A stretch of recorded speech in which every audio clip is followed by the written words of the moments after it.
जी Nepal HD television अब तपाईँ सँगसँगै।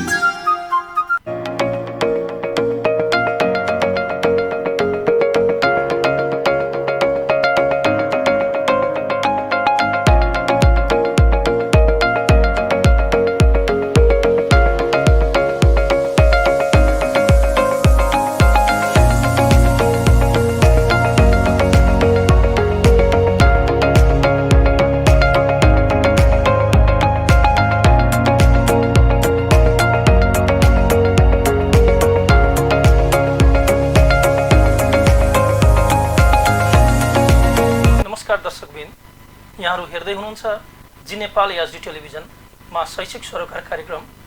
शिक्षामा भएका विविध गतिविधिहरू, शिक्षाका चुनौतीहरूका साथसाथै विभिन्न विद्यालयहरूका गतिविधिहरू ल्याएर शैक्षिक सरोकार कार्यक्रममा म उपस्थित भएको छु। र आजको अङ्कमा मैले नेपालगञ्ज नगर प्याप्सनका उपाध्यक्ष तथा स्प्रिङडल एकाडेमीका प्रिन्सिपल शरदचन्द्र रावलज्यूलाई ल्याएको छु। यहाँलाई हाम्रो स्टुडियोमा स्वागत छ। नमस्कार, धन्यवाद काफ्ले सरलाई। म स्प्रिङडेल एकाडेमी कारकान्दोको प्रिन्सिपल, यो नेपालगञ्ज नगरपालिका अन्तर्गत प्याप्सनको उपाध्यक्ष, यहाँले अघि नै भने जस्तै हो। अनि यो समय अहिले विद्यालयहरूलाई एकदमै धेरै चुनौती छ। अझ विशेष गरी संस्थागत विद्यालयहरूलाई हामी एकदमै अप्ठ्यारो परिस्थितिमा छौँ। विद्यालय एक त खुलेका छैनन् र सँगसँगै केही विद्यालयभित्रका कार्यक्रमहरू केही पनि गर्न पाइँदैन। यो बेलामा हजुरका दिनचर्याहरू कसरी बितिरहेका छन्? यसलाई सहज तरिकाले बुझ्दाखेरि मान्छेले दुईटा तरिकाले चाहिँ लिने गर्छन्। मैले यसलाई चाहिँ अपर्च्युनिटीका रूपमा लिएको छु। मेरा दिनचर्याहरू चाहिँ आजभोलि चाहिँ भ्याइ नभ्याइ छ। मैले करिब मेरो व्यक्तिगत तथा प्रोफेसनल अथवा मेरो यो वैयक्तिक अभिवृद्धिका लागि चाहिँ कम्तीमा दिनमा चाहिँ 5वटासम्म अन्तर्राष्ट्रिय र राष्ट्रिय कार्यक्रममा समावेश भएका गतिविधिहरू छन्, जसका कारणले चाहिँ मेरो सुत्ने टाइम बाहेक, खाने टाइम बाहेक त्योभन्दा अरू टाइम चाहिँ मलाई फुर्सद छैन। मेरो लागि चाहिँ यो अवसर हो। अब मेरो विद्यालयको लागि भन्नुहुन्छ भने विद्यालयको लागि चाहिँ अब नेपाल सरकारले पोलिसीमा रहेर गर्नुपर्ने क्रियाकलापहरू चाहिँ भएको हुनाले हामीले व्यक्तिगत रूपमा चाहिँ अनलाइन क्लास बाहेक अरू गतिविधिहरू गर्न नदिएका कारणले बिहान चाहिँ 2टा क्लास लिन्छु, त्यसको तयारी गर्छु। बाँकी समय सबै चाहिँ मैले चाहिँ अध्ययनमा चाहिँ व्यतीत गरेको छु र मलाई चाहिँ त्यस्तो खासै यसले चाहिँ डिप्रेसन, सप्रेसन, एन्जाइटी भन्ने कुराहरू चाहिँ मलाई चाहिँ छोएको छैन। किनभने यो संसारभरि भएको कुरा हो। म एक्लैलाई पनि भएको होइन, संसारभरिलाई भएको हो। हामीले चाहिँ मलाई मात्रै भयो भन्ने हिसाबले हेऱ्यौँ भने चाहिँ हामी दुःखी अथवा पीडा हुनसक्छ। हामीले यो संसारलाई भएको हो, संसारले जे भोग्छ हामीले त्यही भोग्नुपर्छ भन्ने कुराले हेऱ्यौँ भने यो चाहिँ अलि सहज हुन्छ। त्यसैले मेरो जीवनचर्यालाई हेर्ने हो भने संसार, थाइल्यान्डका मान्छेले जे भोगेका छन्, क्यानाडाका मान्छेले जे भोगेका छन्, त्यो मैले एउटा एकाडेमिसियनका हिसाबले उनीहरूको एकाडेमिसियनले जे गरिरहेका छन् मैले पनि त्यही गरिरहेको छु। अनि शिक्षा एकदमै अप्ठ्यारो परिस्थितिमा जाँदै गरिरहेको छ। संस्थागत विद्यालयका विभिन्न छात्र सङ्गठनहरू बोलिरहेका छन्।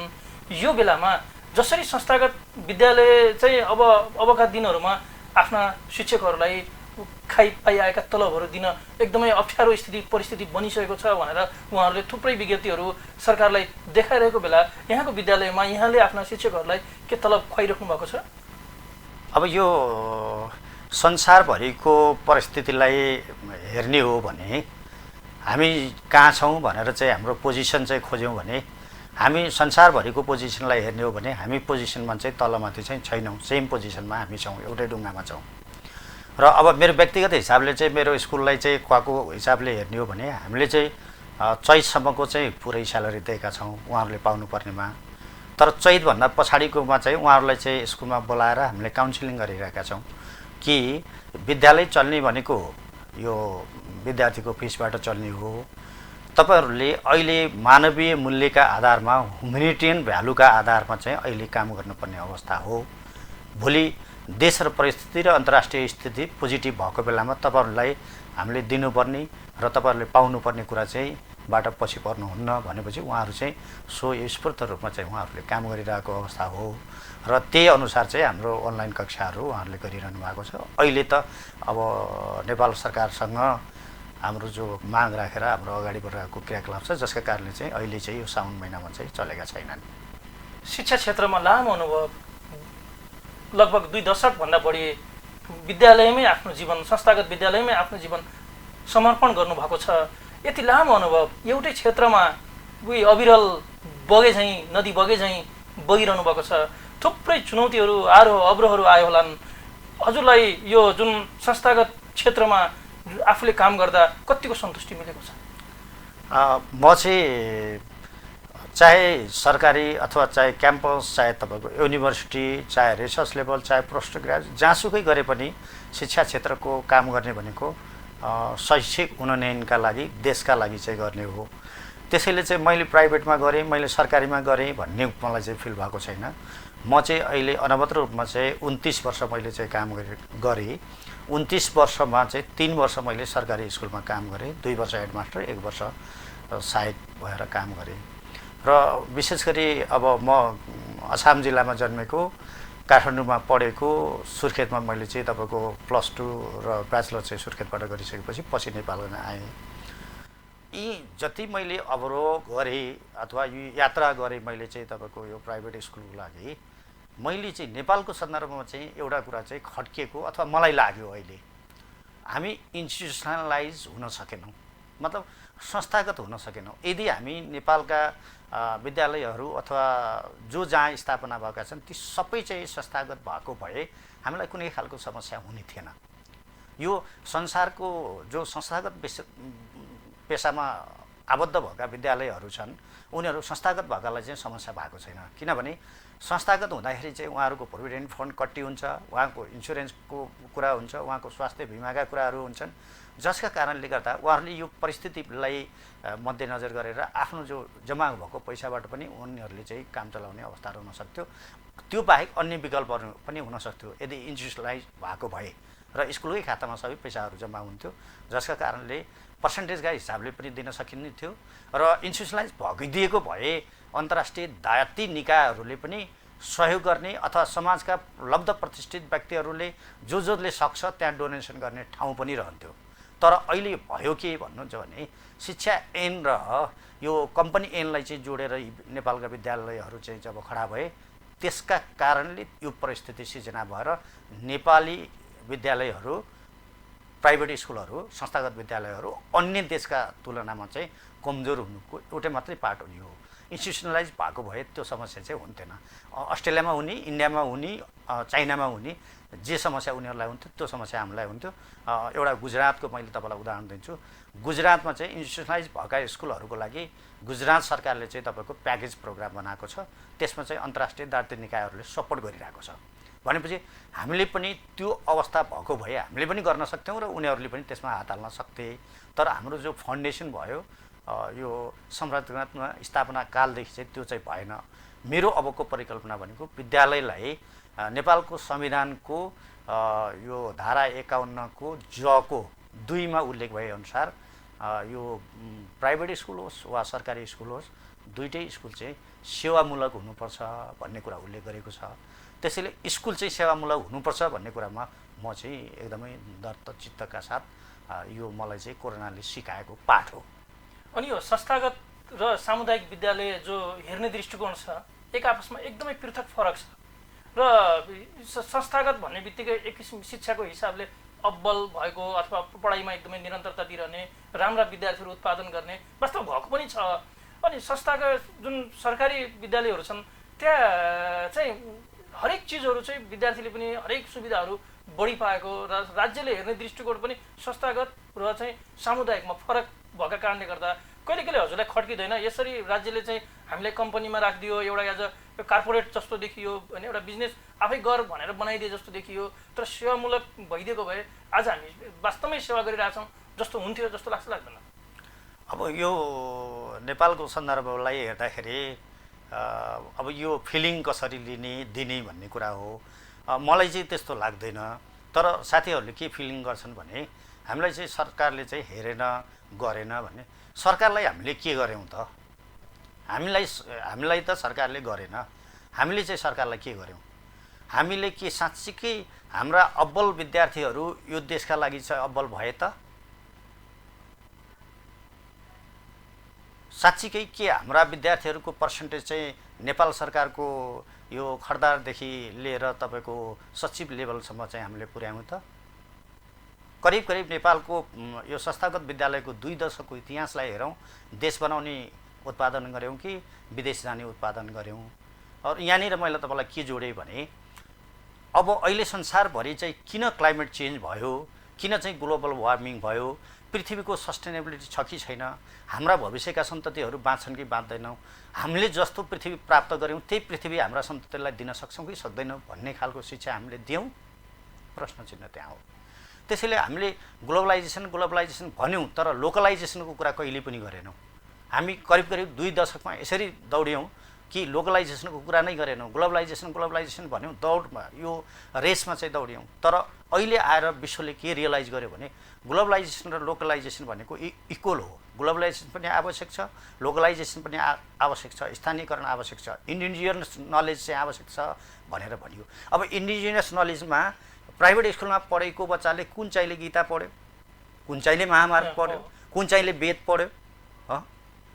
हाम्रा बुवा आमाको पालामा चाहिँ तपाईँको स्कुल नपढेकाहरूले पनि सामान्य अरूबाट सिकेर तपाईँको वेद पढ्थे, गीता पढ्थे, अथवा यो फिलोसफी अफ गौतम बुद्धको पढ्थे, अथवा यो हाम्रा परम्परागत रूपमा जो चल्दै आएका क्रियाकलापहरूमा हाम्रा बुवा बाजेहरू चाहिँ इन्भल्भमेन्ट भए, त्यो इन्डिजिनियस नलेजमा चाहिँ उनीहरू आधारित भए, जसले पृथ्वीलाई चाहिँ हानि हुने कुनै पनि क्रियाकलाप गरेनन्। तर हामीले एउटा क्वालिटी एजुकेसन त दियौँ भन्यौँ, तर क्वालिटीको मेजरमेन्ट के हो? क्वालिटीको मेजरमेन्ट के हो? अङ्ग्रेजी बोल्दैमा क्वालिटी हो, अथवा यासीमा चाहिँ तपाईँको डिस्टिङसन ल्याउँदैमा क्वालिटी हो, वा 12मा चाहिँ तपाईँको सम्पूर्ण विद्यार्थी पास गराउनेमा क्वालिटी हो? त्यसो भए त सबै हाम्रा प्रोडक्टहरू त बेरोजगार नहुनुपर्ने हो त क्वालिटी भएपछि त। क्वालिटी एजुकेसन प्राप्त गरेको मान्छे संसारभरि हेर्नुहोस्, क्वालिटी भएको मान्छे चाहिँ 93% चाहिँ तपाईँको एउटा सरकारले उत्पादन गरेका विद्यार्थीहरू चाहिँ स्वरोजगार छन्। 93%। नेपालको पर्सेन्टमा हिसाब गर्ने हो भने चाहे सरकारी स्कुलको चाहे प्राइभेट स्कुलको स्वरोजगार भएको अवस्था खै। भने हामीले त के खालको उत्पादन गऱ्यौँ, के खालको उत्पादन गऱ्यौँ, के पढायौँ, के पढाएनौँ, जानेर पढायौँ, नजानेर पढायौँ, तर हामीले जे बनाउनु पर्थ्यो त्यो बनाएनौँ, जे देशका लागि आवश्यक थियो त्यो गराएनौँ। हामी क्वालिटी त दियौँ, तर क्वालिटीको मेजरमेन्टमा कुन लेभलमा दियौँ? 5 दियौँ, 10 दियौँ, 15 दियौँ, 100लाई मानियो भने 20 दियौँ, 25 दियौँ, क्वालिटी त दियौँ, दिएन भन्दिनँ, तर त्यसको लेभल के हो त्यो चाहिँ लेभल चाहिँ डिटरमाइन छैन। त्यसैले अबको शिक्षा भनेको त्यसरी नै प्राइभेट स्कुलले हामीले क्वालिटी दियौँ, यो हाम्रो चाहिँ क्वालिटी छ, अथवा सरकारी स्कुलले हामीले क्वालिटी दियौँ, यहाँ हाम्रा नम्बर अफ स्टुडेन्ट इन्भल्भमेन्ट चाहिँ धेरै छ भनेर मात्र हुँदैन। 3टा कि त जागिरी खानु पऱ्यो बाँच्नको लागि, कि त बिजनेस व्यवसाय गर्नु पऱ्यो सेल्फ आफैले, होइन भने उसले चाहिँ अरूलाई पनि इन्टरप्रेन्योरसिप गरेर अन्य क्रियाकलापमा चाहिँ इन्भल्भमेन्ट हुने, नेपालको चाहिँ तपाईँको स्रोत परिचालन गर्न सक्ने संसारका मान्छेहरूले चाहिँ नेपाललाई चाहिँ हिरा हो भनिरहेछौँ भने हामीले चाहिँ हिरालाई चाहिँ किरा देख्ने चाहिँ हाम्रो बच्चा जन्मायौँ अथवा तपाईँको हुर्कायौँ र माथि पुर्यायौँ भनेपछि हामीले साँच्चीकै देशलाई न्याय गरेको भए हाम्रो देश चाहिँ यो परिस्थितिमा रहने थिएन। शिक्षा भनेको तेस्रो आँखा हो। तेस्रो आँखा खोलिदिएपछि 2टा आँखाभन्दा तेस्रो आँखाले हेर्दाखेरि त उसले सबै चिज देख्न सक्थ्यो। अक्सिजन हो शिक्षा, शिक्षा अक्सिजन हो। खै जुन गाउँमा एउटा विद्यार्थी पढ्यो त्यो गाउँमा बसेन। अब सरकारीले हामीले राम्रो गऱ्यौँ, हामीले धेरै मास उत्पादन गऱ्यौँ भनेर भन्छन्।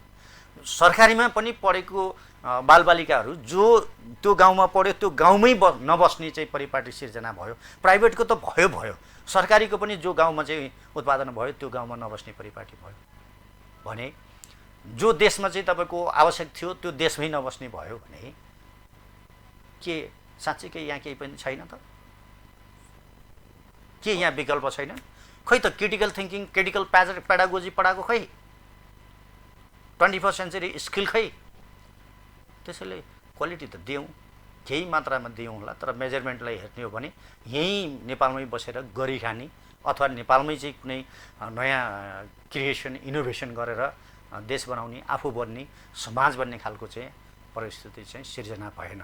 अब यो कहाँनिरबाट भएन, कसले बनाउने हो भन्ने कुरा होइन, मबाट सुरु गर्नुपर्छ। मैले के बनाएँ, हरेक व्यक्तिले मबाट सुरु गर्नुपर्छ। मैले मेरो बालबालिकाका लागि कति पर्सेन्ट चाहिँ तपाईँको बनाएँ र कुन लेभलमा चाहिँ पुर्याउन सक्थेँ, कुन लेभलमा चाहिँ पुर्याउन सकिनँ।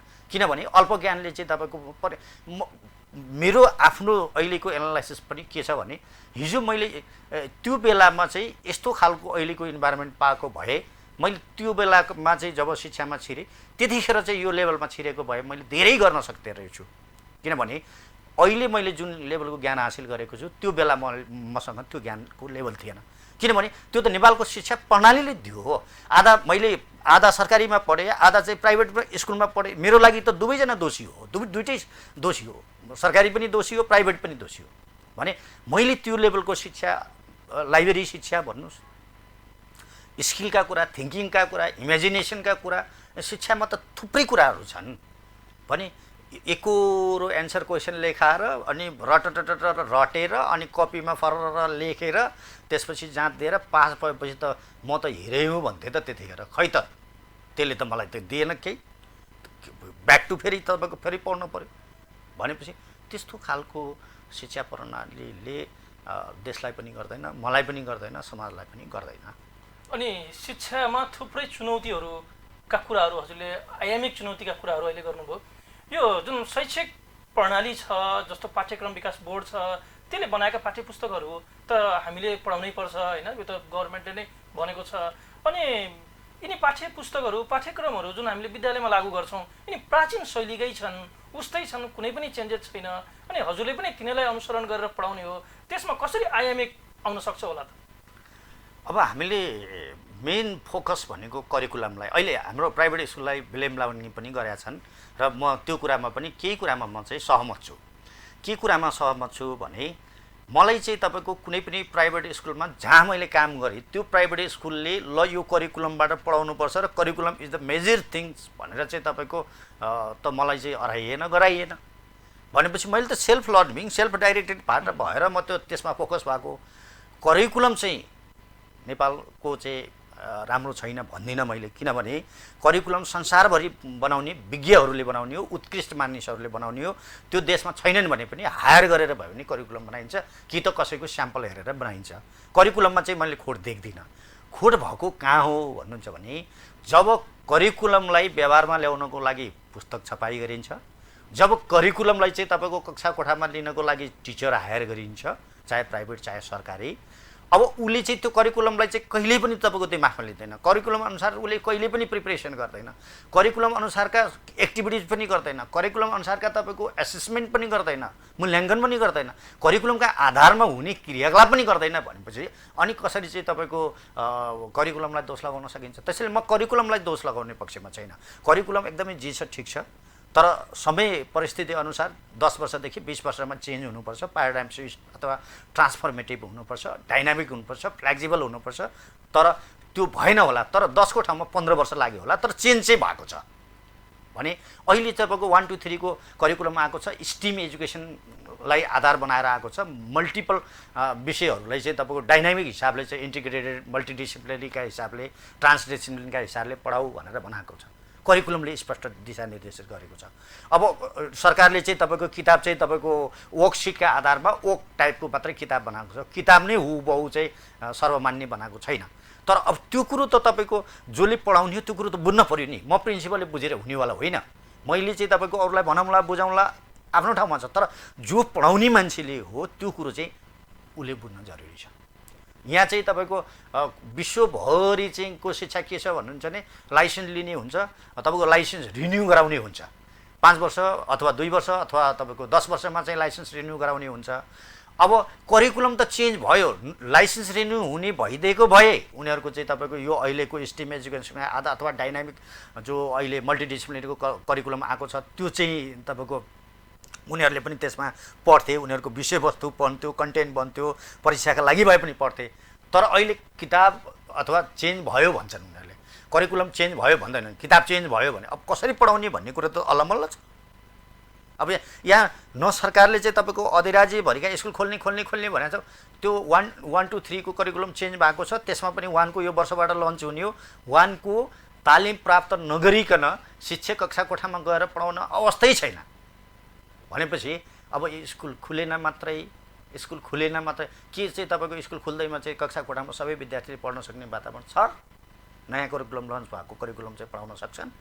सरकारको तयारी खै, हाम्रो तयारी खै, अरू जो चाहिँ शिक्षा सम्बन्ध स्टेक होल्डरको चाहिँ तयारी खै, त्यो छैन। एउटा यो मास एजुकेसन भन्छ, यो मास जता डोर्यो त्यतै चाहिँ तपाईँको हो भन्यो, सबैले ताली बजायो, एकाडेमिक्स एयर आयो भन्यो। अब त्यो भन्यो अब तपाईँको परीक्षा प्रणालीका कुरा गर्नुहुन्छ। परीक्षा प्रणाली भनेको संसारबाट धेरै जसो देशमा चाहिँ परीक्षा प्रणाली चाहिँ तपाईँको एकदमै फ्लेक्जिबल र डाइनामिक भइसक्यो। हाम्रो देशमा परीक्षा प्रणाली चाहिँ जसका तस, नेपाल सरकारकै कुरा गर्नुहुन्छ भने नि अब यो अहिले 10 को परीक्षा कुनै पनि हालतमा चाहिँ तपाईँको लिन्छु भन्दा अन्तिममा गएर नलिने परिस्थिति आयो। हामीले हिजै अल्टरनेटिभ एसेसमेन्ट चाहिँ तपाईँको वैकल्पिक तपाईँको मूल्याङ्कन प्रविधि लागू गरेको भए यो समस्या आउँदैन। अब हामी कहाँनिर चुक्यौँ त भन्दा हामी चुकेको त वैकल्पिक मूल्याङ्कन प्रविधि चाहिँ हामीले नेपालमा चाहिँ संसारभरि आएको चिज हामीले एडप्टै गर्न सकेनौँ। र अझै यहाँ चाहिँ तपाईँको हामीलाई आरोप पनि के लाग्ने गर्छ भन्नुहुन्छ भने यो फिस उठाउनका लागि परीक्षा लिन्छन् भन्ने कुरा चाहिँ। तर मैले के चाहिँ रियलाइज गर्छु भन्नुहुन्छ भने हरेक मान्छे चाहिँ 10 वर्षमा चेन्ज हुन्छ अरे। अब यो लर्न हुन्छ, लर्न पछि तपाईँको अनलर्न हुन्छ, त्यो कुरा सकिन्छ। मैले हिजो जे कलेज अथवा युनिभर्सिटीमा पढाएको थिएँ त्यो कुरो चाहिँ अहिले चाहिँ 20 वर्षपछि सक्यो, त्यो अनलर्न भयो। अब सधैँभरि टिचर भइरहने हो भने त फेरि रिलर्न गर्नु पर्यो भने 10 वर्ष अगाडि मैले गल्ती गरेँ तर 10 वर्ष पछाडि त्यही गल्ती गरिरहनुपर्छ चाहिँ भन्ने होइन। त्यो चाहिँ मेरो कमजोरी हो। लर्न हुन्छ, अनलर्न हुन्छ, त्यसलाई चाहिँ फेरि रिलर्न हुनुपर्छ। त्यसैले हिजो जे गर्यौँ त्यो पाटोलाई छोडेर अब चाहिँ तपाईँको रिलर्न भएर तपाईँको अनलर्नलाई चाहिँ तपाईँको हटाएर रिलर्न गरेर हामीले चाहिँ त्यो अल्टरनेटिभ एसेसमेन्ट सिस्टम ल्यायौँ भने यस्तो पेन्डामिक त आइरहन्छ संसारमा। 1918 चाहिँ तपाईँको आयो, जसका कारणले गर्दा इन्डियामा थुप्रै मान्छे हताहत भए, झन्डै तपाईँको 1 लाख के अरे यो एक्ज्याक्ट डाटा मलाई चाहिँ थाहा भएन, तर इन्डियामा चाहिँ तपाईँको ठुलो क्षति भएको थियो अरे। भन्नाले विश्वभरिमा चाहिँ तपाईँको क्षति हुनेको सङ्ख्यामा करिब चाहिँ इन्डियामा पनि त्यसको ठुलो क्षति भएको 1980 भएको भन्ने कुरामा चाहिँ आइरहेको छ। त्यसैले हामी कहाँ त तपाईँको त्यो लिखित दस्तावेज त छैन। नेपालमा कतिजना चाहिँ 1918 आएको 4 वर्षसम्म रह्यो, 4 वर्षमा कति मान्छे मरे के भयो भन्ने कुरो त रेकर्डेड छैन, भए पनि तपाईँको बाहिर एक्सपोजर त आएको छैन अहिलेसम्म। त्यसैले यो त आइरहन्छ, जहिले पनि रहनुपर्ने भनेको अप्सनमै रहने हो। यो भयो भने यो गर्छु, यो भएन भने यो गर्छु। कन्टिन्जेन्सी प्लान चाहिँ हामीसँग हुन जरुरी छ। हामीसँग चाहिँ कन्टिन्जेन्सी प्लान आपतकालीन योजना नभएका कारणले अहिले चाहिँ हामी रनबुल्ल परेको। अब यही आपतकालीन प्लान भनेको के हो त भने हामीले रेगुलर स्कुल डेली एक्टिभिटिज गर्दाखेरि चाहिँ तपाईँको गर्न नसकेका क्रियाकलापहरूलाई एउटा कन्टिन्जेन्सी प्लान, एउटा वर्ष चाहिँ तपाईँको एउटा 16 वर्षभन्दा मुनिको बालबालिकालाई उसलाई चाहिँ हामीले खाना पकाउन सिकाइसक्नुपर्छ, लुगा धुन सिकाइसक्नुपर्छ अनि आफ्ना सम्पूर्ण क्रियाकलापहरू व्यवस्थित तरिकाले गर्ने। ऊ चाहिँ तपाईँको 16 वर्ष पुगेपछि फुल्ली आफूमा डिपेन्ड हुनुपर्छ सामान्य क्रियाकलापमा भन्ने खालको प्याकेज बनाएर राखिदिएको भए त अहिले कसैलाई टेन्सनै हुन्थेन। मजाले बच्चाहरू अहिले आइरन लाएर बसेका हुन्थे, बच्चाहरू चाहिँ तपाईँको आफ्नो कपडा आफैले सिलाएर बसेका हुन्थे, गमलामा चाहिँ फुल लगाएर बसेका हुन्थे, झाडु लगाउँथे, पेन्ट लगाउँथे, इलेक्ट्रिक गर्नेहरू इलेक्ट्रिक गर्थे। आफ्नो लाइफ साइकलमा चाहिने कुराको एउटा प्याकेज बनाइदिएको भए त कसैले टन्डै थिएन। तपाईँको न चाहिँ तपाईँको यो के अरे दूरशिक्षा चाहिन्थ्यो, न रेडियो शिक्षा चाहिन्थ्यो, न तपाईँको कुनै खालको अहिले टेलिभिजनले प्रसारण गरिदिन्थ्यो। नेपाल सरकारले प्याकेज ल्यायो, 25% चाहिँ तपाईँको लुगा धुनेलाई दिने, 25% फुल लाउनेलाई दिने, 25% भान्सामा काम गर्नेलाई दिने, 25% लिट्रेसीलाई दिने। बच्चाले आफैले डायरी लेख्ने र डायरी मात्र होइन, उसले चाहिँ कथा लेख्ने, कविता लेख्ने, ग्रामर पढ्ने, नेपाली ग्रामर पढ्ने, यो प्याकेज पढ्ने। भोलि स्कुल खुल्दाखेरि त्यसको चाहिँ मूल्याङ्कन हुने। अब फर्मेटिभली हुने भए पनि फर्मेटिभली हुने, समेटिभली हुने भयो भने समेटिभली हुने भनेर भनिदिएको भए त कति राम्रो थियो है। अनि लाइफ स्किलका कुराहरू गर्नुभयो, हजुरले आफ्नो विद्यालयमा के यावत कुराहरू लागू गर्नुभएको छ? अब हामीले चाहिँ तपाईँको त्यो करिकुलमलाई चाहिँ पछिल्लो समयमा हामीले चाहिँ करिकुलमलाई एकदमै बेस मान्छौँ। करिकुलम नै सर्वेसर्वा हो, किताबका पाना हेरेर पढाउने होइन। करिकुलम चाहिँ टिचरले करिकुलमको कुन चाहिँ कन्टेन्ट पढाउने हो त्यसलाई तयारी गरेर के क्लासमा प्रेजेन्ट गर्ने हो, त्यो चाहिँ प्रेजेन्ट गर्ने कुरा चाहिँ तपाईँको क्लासमा तयारी गरेर आउने र त्यो प्रेजेन्ट गर्ने कुरा बच्चाले गर्ने हो कि टिचरले गर्ने हो। तर हाम्रो चाहिँ यदि टिचर सेन्टर हुने हो भनेपछि उही पुरानो पारा भयो। फेरि स्टुडेन्ट सेन्टर हुने हो भने आज प्रेजेन्ट गर्ने पालो कसको हो? गुरुत्व आकर्षण भन्ने चाहिँ टपिकमा आजको पठन पाठन हुँदैछ भने गुरुत्व आकर्षणको बारेमा प्रेजेन्ट टिचरले गर्यो भने यो शिक्षक केन्द्रित भयो। यदि विद्यार्थीले प्रस्तुत गर्यो भनेपछि त स्टुडेन्ट सेन्टर भयो। त्यसैले हामीले चाहिँ अहिले के गर्छौँ भन्नुहुन्छ भने कन्टेन्टलाई विद्यार्थीको ग्रुपले चाहिँ प्रेजेन्ट गर्छ, कहीँ चाहिँ इन्डिभिजुअल प्रेजेन्ट गर्छ, कहीँ चाहिँ तपाईँको ग्रुपमा प्रेजेन्ट गर्छ। ग्रुपमा प्रेजेन्ट गरिसकेपछि अनि शिक्षकले बनाएको खाकाको आधारमा टास्क हुन्छ। टास्कमा चाहिँ तपाईँको एउटा इमेज टास्क हुन्छ, टेक्स्ट टास्क हुन्छ, भिडियो टास्क हुन्छ, त्यसपछि अडियो टास्क हुन्छ। यो चारवटा मध्ये कुनै दुईवटा चाहिँ हरेक एक्टिभिटिजमा चाहिँ इन्भल्भमेन्ट हुनैपर्छ। यो हाम्रो चाहिँ पोलिसी हो। इमेजका आधारमा पढाउने, टेक्स्टका आधारमा पढाउने, अडियोका आधारमा पढाउने, भिडियोका आधारमा पढाउने, यी चारवटा तत्त्वलाई चाहिँ हामीले चाहिँ मूल मन्त्र मानेका छौँ। प्रेजेन्ट चाहिँ विद्यार्थी हामीले स्पष्ट बनेका छौँ। विद्यार्थी केन्द्रित विधिमा मात्रै विद्यार्थी इङ्गेजमेन्ट हुन्छ, विद्यार्थी केन्द्रितमा मात्रै विद्यार्थी मोटिभेसन हुन्छ, विद्यार्थी केन्द्रितमा मात्रै विद्यार्थीको सिकाइ हुन्छ, विद्यार्थी केन्द्रितमा मात्रै सोसलाइजेसन हुन्छ। नम्बर 1 त हामीले चाहिँ विद्यार्थीलाई पठाउनुको मुख्य अर्थ त सोसलाइजेसन हो नि त। होइन भने त अनलाइनले किन तपाईँको विश्वभरिका मान्छेहरूले अनलाइन पढाइरहेका छन्? किन चाहिँ अनलाइन चाहिँ पूरक हुन सकेन त? फेस टु फेसको पूरक चाहिँ तपाईँको अनलाइन किन भएन? एउटै कारण हो, सोसलाइजेसन हुने अवसर भएन। बच्चा अहिले घरमा बसेको छ, आइसोलेट तरिकाले घरमा बसेर पढिरहेको छ, सोसलाइजेसन भएन, समूह गर्ने क्रियाकलाप भएन, उसले आफ्नो प्रस्तुति गर्न सकेन, अर्काको कुरा सुन्न सकेन भने सोसलाइजेसनको पार्टहरू माइनस भएका कारणले टोटल्ली अनलाइन सिस्टम चाहिँ तपाईँको 100% चाहिँ हो भन्दैनन् अहिले संसारका मान्छे। यो चाहिँ 25% चाहिँ अहिले 25 को सेरोफेरोमा चाहिँ एक्सेप्ट गरेका छन् र त्योभन्दा माथि अरू पनि चिज छन् है पढ्ने पढाउने। फेस टु फेस चाहिँ हुनैपर्छ, सोसलाइजेसनको आवश्यकता हो भन्ने भएको हुनाले हामीले चारवटा चिजलाई चाहिँ इमेजलाई सोसलाइजेसन, टेक्स्टलाई सोसलाइजेसन, त्यसपछि गएर अडियोलाई सोसलाइजेसन र भिडियोलाई पनि सोसलाइजेसन गर्नुपर्छ। र सोसलाइजेसन भनेको इन्डिभिजुअल इन्टरेक्सन। अब इन्डिभिजुअलले गर्यो भने टिचरमा पार्टिसिपेट होला, अब त्यसमा अरू साथीहरूको कमेन्ट होला, अब ग्रुपमा भयो भने अर्को ग्रुपले चाहिँ तपाईँको सोसलाइजेसनका पार्टमा चाहिँ सेयर गर्छन्। त्यसैले हामीले करिकुलमलाई समात्छौँ र त्यसपछि टास्कलाई समात्छौँ, लर्निङ बाई डुइङलाई समात्छौँ र बच्चाले गरेर सिक्छ भन्ने कुरामा चाहिँ हामी सहमत छौँ। इङ्गेजमेन्ट हुन्छ, बच्चा मोटिभेसन हुन्छ र आफूलाई चाहिँ प्राउड फिल हुन्छ। र यहाँ चाहिँ हाम्रो प्राइभेट स्कुललाई चाहिँ लाग्ने गरेको एउटा अर्को आरोप के हो भने उसले नेपाली बोल्न नपाउने, अनि त्यसपछि गएर तपाईँको अरू उसमा मदर टङ्गहरूको युज गर्न नपाइने, त्यस्तो खालको चाहिँ तपाईँको भयो भनेर हामीले चाहिँ आरोप लाग्ने गरेको छ। त्यो आरोप केही अर्थमा चाहिँ तपाईँको संसारमा भएको रिसर्चले के देखाइरहेको छ भने केही अर्थमा चाहिँ कुरा हो। यदि कसैको चाहिँ बायोलिङ्गलिजम अब दोस्रो भाषा बोलियो छैन, पहिलो भाषा बोलियो छ भने उसले पहिलो भाषामा सबै कुरा भन्न सक्छ र बुझ्न सक्छ, सिक्न सक्छ। तर दोस्रो भाषा भयो भने इन्टरफेरेन्सका हिसाबले उसले त्यो साइलेन्ट भएर बस्छ, उसको डिस्कसन चाहिँ हुँदैन, उसको पार्टिसिपेसन हुँदैन, उसको सोसलाइजेसन हुँदैन। ऊ चाहिँ जहिले पनि साई हुन्छ र कक्षा कोठामा उसको पढाइ लेखाइलाई चाहिँ ब्याक गरिरहेको हुन्छ। हामीले त्यसलाई पनि केयर गर्दैनौँ। उसले जुनमा हाम्रो मिडियम अफ इन्स्ट्रक्सन इङ्ग्लिस भए तापनि बच्चाले आफ्नो इनर ट्यालेन्ट चाहिँ जसरी बाहिर ल्याउन सक्छ त्यो उसलाई चाहिँ राइट छ।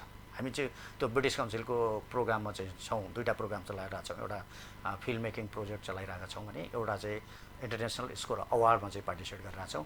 उनीहरूको चाहिँ भनेको मेन गोल भनेकै करिकुलमको आधारमा सस्टेनेबल डेभलपमेन्ट गोललाई चाहिँ समात्ने, यो बाई 30 एजेन्डालाई चाहिँ समात्ने, बाई 30 एजेन्डा अनुसार चाहिँ हामी छौँ भनेपछि हामी अन्तर्राष्ट्रिय स्तरको स्कुल छौँ भन्ने कुरा चाहिँ हामीले सिकेका छौँ।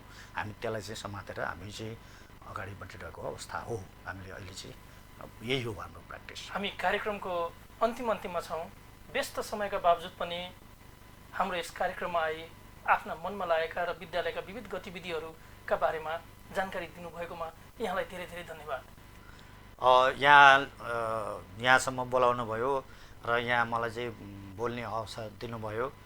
अब मैले अहिलेसम्म मेरो अनुभवले जानेका बुझेका र भोलि मेरै जानेका बुझेका कुराहरू पनि फेरि मैले अघि केही कुरालाई दोहोऱ्याएँ, यिनीहरू पनि फेरि रिलर्न हुन सक्ने अवस्था हुनसक्छ। अहिले ठिक भएको कुरा भोलि ठिक नहुन सक्छ। अहिले जानेका कुराहरू चाहिँ सबै सही छन् भन्ने पनि हुँदैन। यो देश र परिस्थिति काल, अब यो चाहिँ यो पृथ्वीको डाइभर्सिटीलाई पनि हेर्नुपर्छ हामीले। एउटै कुरा चाहिँ मेचीमा त्यही कुरा लागु हुन्छ र महाकालीमा त्यही हुनुपर्छ भन्ने पनि छैन। यो कसैलाई चाहिँ तपाईँको मन पर्न पनि सक्छ, कसैलाई मन नपर्न पनि सक्छ। त्यसैले मैले जे भने जे गरेँ दुईवटा आधारमा पनि, एउटा पढेर भने, अर्को मेरो अनुभवले भने।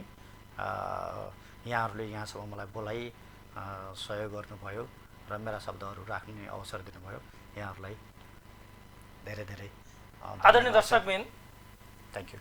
यो हाम्रो शैक्षिक सरोकार कार्यक्रम प्रत्येक शनिबार साँझ 8:30 बजेदेखि 9 बजेसम्म र यसको पुनर्प्रसारण प्रत्येक आइतबार साँझ 4:30 बजेदेखि 5 बजेसम्म जी नेपाल एचडी टेलिभिजनमा हेर्न सक्नुहुनेछ। यसै गरी अर्को हप्ता फेरि अर्को विशेष व्यक्तित्वलाई ल्याएर म उपस्थित हुने बाचा गर्दै म हेमन्तराज काफले बिदा हुन्छु। नमस्कार।